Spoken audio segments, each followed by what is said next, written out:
Assalamualaikum warahmatullahi wabarakatuh. Halo teman-teman, kembali lagi dengan saya Muhammad Ali dari kelas 3G dengan NIM 2206010190. Di sini saya akan mempresentasikan 8 materi tentang bank dan lembaga keuangan. Di sini saya akan menjelaskan definisi pengertian dari materi tersebut, ada jenis, fungsi dan peranan, manfaat dan resiko, kelebihan dan kekurangan serta kesimpulan. Nah, di sini yang pertama ada ruang lingkup keuangan. Pengertian ruang lingkup keuangan adalah lembaga keuangan merujuk pada entitas yang beroperasi di sektor keuangan dan berperan dalam penghimpunan, penyaluran, serta pengelolaan dana. Lembaga keuangan dapat beroperasi di sektor perbankan, pasar modal, asuransi, dan sektor keuangan lainnya. Berikut jenis-jenisnya adalah yang pertama ada lembaga perbankan, yaitu melibatkan bank-bank yang berfungsi sebagai lembaga intermediasi untuk menghimpun dan menyalurkan dana. Kedua, ada lembaga pasar modal menyediakan platform untuk perdagangan surat berharga seperti saham dan obligasi. Yang ketiga ada lembaga asuransi menyediakan layanan perlindungan risiko melalui polis asuransi. Yang keempat, lembaga keuangan mikro melayani kebutuhan keuangan masyarakat yang lebih kecil seperti UKM dan perorangan atau usaha-usaha yang di pinggir jalan itu. Yang kelima ada lembaga keuangan non-bank atau non-bank, termasuk lembaga keuangan yang tidak termasuk dalam kategori bank tradisional seperti perusahaan pembiayaan. Ikut ada fungsinya. Yang pertama ada penghimpunan dana, fungsinya itu mengumpulkan dana dari masyarakat atau pasar keuangan. Yang kedua ada penyaluran dana, yaitu memberikan pinjaman atau investasi ke pihak yang membutuhkan. Dan yang ketiga ada intermediasi finansial, menyediakan jasa keuangan antara pihak yang memiliki kelebihan dana dan pihak yang membutuhkan dana. Yang keempat ada manajemen risiko, menangani risiko keuangan melalui asuransi, diversifikasi portofolio, dan instrumen keuangan lainnya. Pemrosesan pembayaran yaitu menyediakan layanan pembayaran dan transaksi keuangan. Peranan yaitu peranannya adalah satu, pengaturan likuiditas adalah membantu mengatur ketersediaan dana dalam perekonomian. Kedua, pembiayaan ekonomi adalah menyokong pertumbuhan ekonomi dengan menyediakan dana bagi produktif. Ketiga, perlindungan risiko, menyediakan perlindungan finansial melalui proses asuransi atau produk asuransi. Yang keempat ada penggerak pasar modal, memfasilitasi perdagangan surat berharga dan investasi. Nah, yang berikutnya adalah manfaat atau resiko. Manfaatnya adalah mendorong pertumbuhan ekonomi, memberikan akses keuangan kepada masyarakat, menyediakan perlindungan risiko melalui asuransi, memfasilitasi perdagangan dan investasi. Risikonya ada banyak juga, ada risiko kredit, default pembayaran, ada risiko pasar, perubahan nilai aset, ada risiko likuiditas, kesulitan mendapatkan dana, ada risiko operasional, adalah kesalahan sistem atau manajemen. Kesimpulannya adalah dengan materi lembaga keuangan ini memiliki peran krusial dalam menjaga stabilitas ekonomi, menyediakan akses keuangan, dan memfasilitasi berbagai kegiatan ekonomi. Meskipun memberikan manfaat yang signifikan, lembaga keuangan juga dihadapkan pada berbagai risiko yang perlu dikelola secara hati-hati untuk memastikan kelangsungan operasional dan keberlanjutan ekonomi secara keseluruhan. Yaitu materi kedua adalah perbankan dan jenis bank. Bank adalah lembaga keuangan yang berfungsi menghimpun dana dari masyarakat dan menyalurkannya dalam bentuk pinjaman atau investasi untuk mendukung kegiatan ekonomi. Jenis-jenis bank yang pertama adalah bank sentral, yaitu bertanggung jawab atas pengaturan dan stabilitas sistem keuangan suatu negara. Yang kedua adalah bank umum, yaitu menyediakan berbagai layanan keuangan kepada masyarakat umum dan perusahaan. Yang ketiga adalah bank investasi, yaitu terfokus pada kegiatan investasi dan manajemen dana. Yang keempat ada bank pengkreditan rakyat atau yang disingkat sebagai BVR, yaitu melayani kebutuhan keuangan masyarakat kecil dan menengah seperti UKM yang di pinggir jalan itu.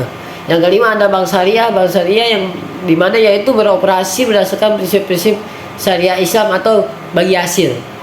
Nah, fungsi yaitu yang pertama ada penghimpunan dana, yaitu mengumpulkan simpanan dari masyarakat untuk digunakan dalam kegiatan operasional. Yang kedua ada penyaluran dana, menyalurkan dana melalui pemberian kredit atau investasi. Yang ketiga ada intermediasi finansial, memfasilitasi perpindahan dana antara pihak yang memiliki kelebihan dana dan yang membutuhkan dana. Yang keempat ada pemrosesan pembayaran, yaitu menyediakan layanan transfer dan pembayaran. Yang kelima adalah manajemen risiko, yaitu mengelola risiko keuangan melalui diversifikasi dan instrumen keuangan. Yang berikut yaitu peranan. Yang pertama adalah pendorong pertumbuhan ekonomi, adalah menyokong kegiatan ekonomi dengan memberikan pinjaman kepada perusahaan dan individu. Yang kedua ada likuiditas, yaitu mempengaruhi jumlah uang beredar dalam perekonomian. Yang ketiga ada pengawasan stabilitas keuangan, yaitu bank sentral berperan dalam menjaga stabilitas sistem keuangan. Yang tersebut ada manfaat atau resikonya. Yang pertama manfaat, yaitu yang pertama ada menyediakan akses keuangan kepada masyarakat. Yang kedua ada mendorong investasi dan pertumbuhan ekonomi. Yang ketiga adalah memberikan layanan pembayaran dan transfer dana. Yang kedua ada resiko. Yang pertama adalah resiko kredit, yaitu default peminjaman. Yang kedua ada resiko likuiditas, yaitu kesulitan mendapatkan dana. Dan yang ketiga risiko pasar dan perubahan nilai aset. Kesimpulannya, pada bank ini adalah bank memiliki peran penting dalam mendukung aktivitas ekonomi dengan menyediakan layanan keuangan dan menjadi penghubung antara pihak yang memiliki kelebihan dana dan yang membutuhkan dana. Meskipun memberikan manfaat signifikan, bank juga dihadapkan pada berbagai resiko yang perlu dikelola dengan baik untuk menjaga stabilitas dan keberlanjutan operasionalnya. Berikut materi yang ketiga, yaitu ada pengertian kesehatan dan rahasia bank, di mana kesehatan bank mengacu pada kondisi keuangan dan operasional suatu lembaga keuangan, terutama bank. Evaluasi kesehatan bank melibatkan penilaian terhadap likuiditas, solvabilitas, efisiensi operasional, dan manajemen risiko. Berikut jenis-jenisnya. Yang pertama ada likuiditas. Yang pertama kemampuan bank untuk memenuhi kewajiban jangka pendeknya. Yang kedua ada solvabilitas, yaitu kemampuan bank untuk memenuhi kewajiban jangka panjangnya. Yang ketiga efisiensi operasionalnya, yaitu evaluasi terhadap pengelolaan biaya dan efisiensi dalam penyediaan layanannya. Yang keempat ada manajemen risiko, yaitu penilaian terhadap kemampuan bank mengidentifikasi, mengukur, dan mengelola risiko. Berikut ada fungsi dan peranannya. Yang pertama ada monitoring keuangan, yaitu memantau kesehatan keuangan secara berkala. Dan kedua, pengambilan keputusan, yaitu dasar bagi manajemen bank untuk mengambil keputusan strategis.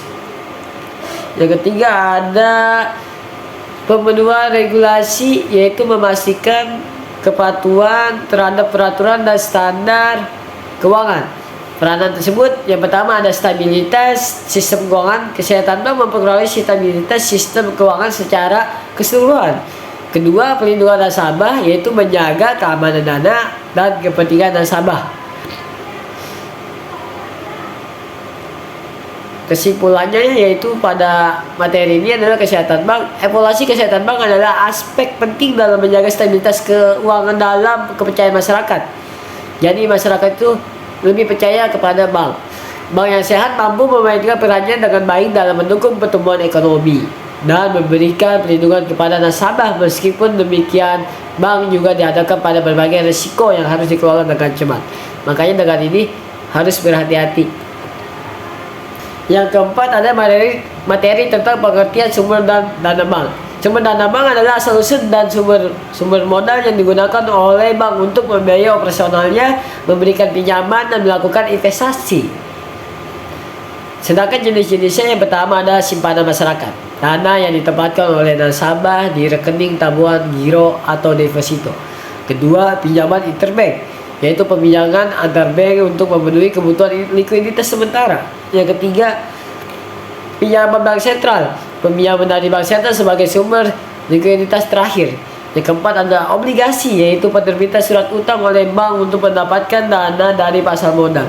Yang kelima ada modal saham, yaitu dana yang diperoleh dari penjualan saham kepada pemegang saham.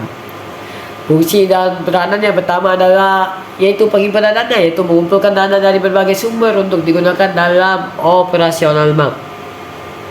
Yang kedua ada penyaluran dana, menyalurkan dana dalam bentuk pinjaman kepada nasabah atau investasi. Yang ketiga adalah manajemen risiko, yaitu diversifikasi sumber dana untuk mengurangi risiko likuiditas.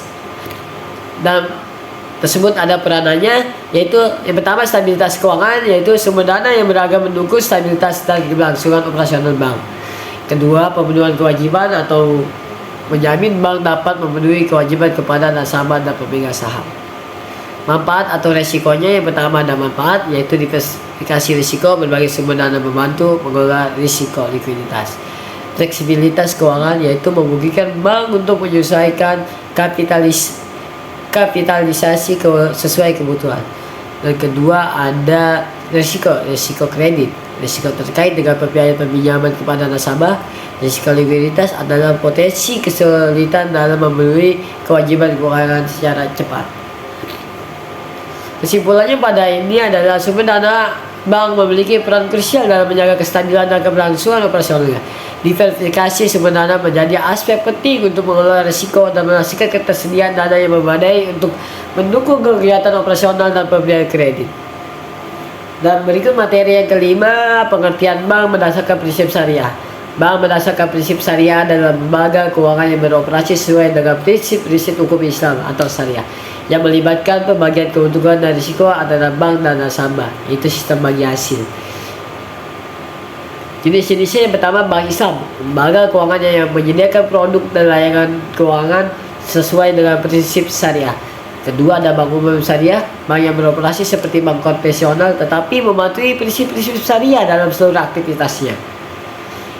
Berikut ada fungsi dan peranan. Fungsinya yang pertama adalah pembiayaan syariah atau menyediakan pembiayaan berbasis prinsip bagi nasabah untuk investasi dan kebutuhan lainnya. Yang kedua ada mudharabah dan musyarakah, yaitu bentuk investasi bersama antara bank dan nasabah. Yang ketiga adalah wakalah dan izarah, yaitu transaksi kontrak yang sesuai dengan prinsip syariah. Berikut ada peranannya. Yang pertama adalah kepatuhan syariah, yaitu menjamin bahwa seluruh transaksi operasional bank sesuai dengan prinsip-prinsip syariah atau prinsip-prinsip Islam. Yang kedua adalah pemberdayaan ekonomi, yaitu mendukung kegiatan ekonomi tanpa melibatkan bunga atau riba dan praktik lain yang diharapkan dalam Islam. Manfaat atau resikonya dari bank syariah itu, ya pertama adalah manfaat kepercayaan masyarakat, ya, yaitu menarik nasabah yang ingin bertransaksi sesuai dengan nilai-nilai Islam. Yang pertama adalah pemberdayaan ekonomi, mendorong praktik bisnis yang adil dan keberlanjutan. Yang kedua, resikonya. Risiko dari bank syariahnya, yang pertama adalah risiko hukum terkait dengan pemastian kepatuhan terhadap prinsip syariah. Risiko operasional, yaitu terkait dengan pelaksanaan transaksi yang sesuai dengan prinsip syariah. Berikut kesimpulannya, bank syariah ini adalah bank berdasar prinsip syariah menjadi solusi finansial bagi individu dan perusahaan yang ingin beroperasi sesuai dengan nilai-nilai Islam, meskipun memberikan manfaat dalam memenuhi kebutuhan finansial tanpa melibatkan praktik yang diharapkan. Bank tersebut tetap menghadapi risiko operasional dan hukum yang perlu dikelola dengan cermat. Pengertian pasar uang dan pasar modal, yaitu materi yang keenam, adalah pasar uang adalah tempat perdagangan instrumen keuangan dengan jangka waktu pendek, biasanya kurang dari 1 tahun. Transaksi di pasar uang melibatkan uang tunai dan atau instrumen keuangan yang sangat likuid. Sedangkan pasar modal adalah tempat perdagangan instrumen keuangan dalam jangka waktu lebih dari 1 tahun, seperti saham dan obligasi. Tujuannya adalah untuk memfasilitasi pembiayaan jangka panjang. Sedangkan jenis-jenis pasar uang yaitu sertifikasi deposito, surat berharga yang mewakili simpanan pada bank dengan jangka waktu tertentu. Yang kedua ada surat utang jangka pendek, instrumen keuangan yang memberikan bukti utang dengan jangka waktu singkat. Yang ketiga ada pasar valuta asing atau yang disebut forex, yaitu tempat pertukaran mata uang asing. Nah, ada jenis pasar modal juga. Yang pertama adalah pasar saham, yaitu tempat perdagangan saham yang mewakili kepemilikan dalam suatu perusahaan. Yang kedua ada pasar obligasi, yaitu tempat perdagangan surat utang yang memberikan bukti utang perusahaan atau pemerintah. Yang ketiga ada pasar derivatif atau melibatkan kontrak keuangan seperti opsi dan futures. Dan fungsi dari peranan pasar uang, yang pertama adalah fungsi pemenuhan kebutuhan likuiditas, memberikan sumber dana pendek untuk institusi keuangan atau perusahaan. Yang kedua ada regulasi suku bunga, mempengaruhi suku bunga jangka pendek dalam perekonomian. Yang ketiga investasi jangka pendek, memberikan alternatif investasi dengan likuiditas tinggi. Peranannya yang pertama ada pemantauan likuiditas, membantu bank dan perusahaan dalam memenuhi kebutuhan likuiditas harian. Yang kedua ada pengaturan suku bunga yang memberikan indikator tentang arah kebijakan moneter. Fungsi dan peranan pasar modal ini ada juga fungsinya. Yang pertama, pembiayaan jangka panjang, memberikan akses keuangan jangka panjang bagi perusahaan. Kedua, diversifikasi investasi, memungkinkan investor untuk mendiversifikasi portofolio mereka. Yang ketiga, ada penilaian harga aset atau menentukan harga saham dan obligasi berdasarkan mekanisme pasar. Yang berikutnya adalah peranan. Yang pertama ada pendanaan perusahaan atau membantu perusahaan mendapatkan modal untuk ekspansi dan investasi. Yang kedua ada investasi jangka panjang atau memberikan investor kesempatan untuk berpartisipasi dalam pertumbuhan perusahaannya. Tersebut adalah manfaat atau resiko pasar uang. Yang pertama, manfaatnya ada likuiditas tinggi, ada penetapan harga risiko jangka pendek, atau menetapkan tingkat suku bunga jangka pendek. Yang kedua, risikonya yaitu risiko suku bunga. Perubahan suku bunga dapat mempengaruhi nilai instrumen keuangan. Yang kedua ada risiko kredit, risiko bahwa pihak yang terutang tidak dapat memenuhi kewajibannya. Berikutnya, manfaat dari risiko pasar modal.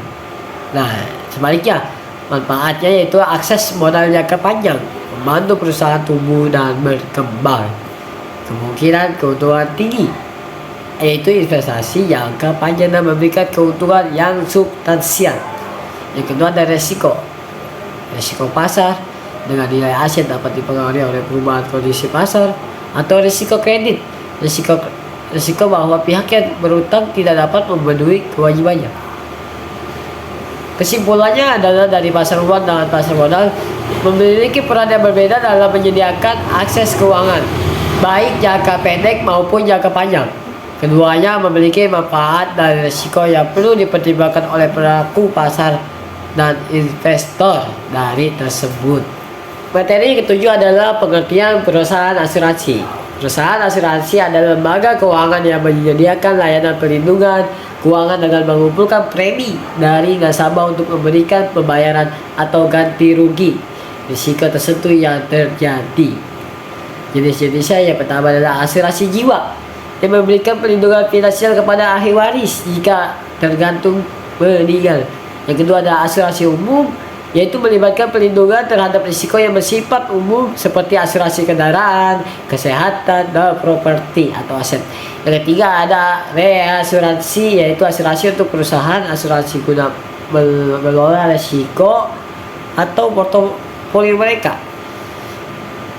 Berikut fungsi dan peranannya. Yang pertama, fungsi perlindungan finansial, memberikan pembayaran atau ganti rugi atas kerugian yang dialami nasabah. Yang kedua adalah manajemen risiko, mengelola risiko yang dihadapi oleh nasabah melalui diversifikasi portofolio asuransi. Yang ketiga ada pemberdayaan ekonomi, yaitu mendorong investasi dan pertumbuhan ekonomi dengan memberikan perlindungan terhadap risiko. Yaitu peranannya adalah yang pertama pemberi perlindungan, yaitu menyediakan perlindungan finansial terhadap risiko tertentu yang dapat merugikan nasabah. Yang kedua ada intermediasi keuangan, yaitu menyediakan mekanisme untuk pembinaan risiko dari individu atau perusahaan ke perusahaan asuransinya. Manfaat dari risiko dari ini adalah yang pertama, manfaat perlindungan finansial, memberikan ketenangan pikiran dan kepastian keuangan pada nasabah. Kedua adalah investasi, yaitu perusahaan asuransi dapat menginvestasikan dana premi untuk mendapatkan penghasilan. Yang kedua ada risiko underwriting atau risiko terkait dengan penilaian risiko dan penetapan premi akurat. Ada risiko investasi, potensinya kerugian dari investasi yang dilakukan oleh perusahaan asuransi. Kesimpulannya, pada perusahaan asuransi ini berperan penting dalam memberikan perlindungan finansial kepada individu dan perusahaan atau nasabah. Meskipun memberikan manfaat berupa kepastian keuangan, perusahaan asuransi juga diaturkan pada risiko operasional dan risiko investasi yang perlu dikelola dengan cermat untuk memastikan kelangsungan operasional dan kelanjutan bisnisnya. Yang kedelapan materinya yaitu pengertian perusahaan dana pensiun. Yaitu perusahaan dana pensiun adalah lembaga keuangan yang bertanggung jawab mengelola dan menginvestasikan dana yang diberikan oleh peserta atau pemilik kerja untuk memberikan manfaat pensiun pada masa depan. Jenis-jenisnya yang pertama adalah pensiun pekerja, yaitu melayani kebutuhan pensiun karyawan suatu perusahaan yang sudah tamat bekerja. Yang kedua adalah pensiun swasta, yaitu menyediakan rencana pensiun untuk individu yang tidak tercakup oleh program pensiun pemerintah. Fungsi dan peranan dari dana pensiun yang pertama adalah investasi dana, mengolah dana menginvestasikan dana peserta atau untuk mendapatkan hasil yang optimal. Yang kedua adalah pemberian manfaat, memberikan manfaat pensiun sesuai dengan program yang dijanjikan kepada peserta atau karyawan. Yang ketiga ada perencanaan pensiun yang memberikan informasi dan bimbingan terkait perencanaan keuangan pensiun. Peranannya yang pertama adalah penyelenggara program pensiun, yaitu menyelenggarakan program pensiun untuk memberikan keamanan finansial pada masa pensiunan. Yang kedua ada manajer investasi, yaitu bertanggung jawab pada mengelola portofolio investasi untuk mengoptimalkan hasilnya. Manfaat atau risiko yang pertama adalah manfaat keamanan finansial, yaitu memberikan jaminan keamanan finansial pada masa pensiun. Yang kedua adalah manfaat investasi, diversifikasi peserta mendapat manfaat dari investasi yang dikelola secara profesional. Yang kedua adalah risiko investasi, yaitu potensi kerugian dari fluktuasi nilai investasi. Yang kedua ada risiko longevity, risiko bahwa peserta hidup lebih lama dari yang diperkirakan, meningkatkan beban pembayaran manfaat. Kesimpulannya pada dana pensiun ini adalah perusahaan dana pensiun memiliki peran krusial dalam mendukung keuangan peserta atau karyawan pada masa pensiun. Meskipun memberikan manfaat jangka panjang, perusahaan dana pensiun juga dihadapkan pada risiko investasi dan risiko demografi yang perlu dikelola secara hati-hati untuk memastikan keberlanjutan program pensiun dan pemenuhan kewajiban pemanfaatan. Cukup sekian dari saya, kurang lebihnya mohon maaf. Terima kasih untuk rekan-rekan yang sudah menonton. Jangan lupa like and comment and subscribe Bu Dosen Imas. Pokoknya jangan sampai ketinggalan. Tonton terus video-videonya yang sangat menarik. Oke?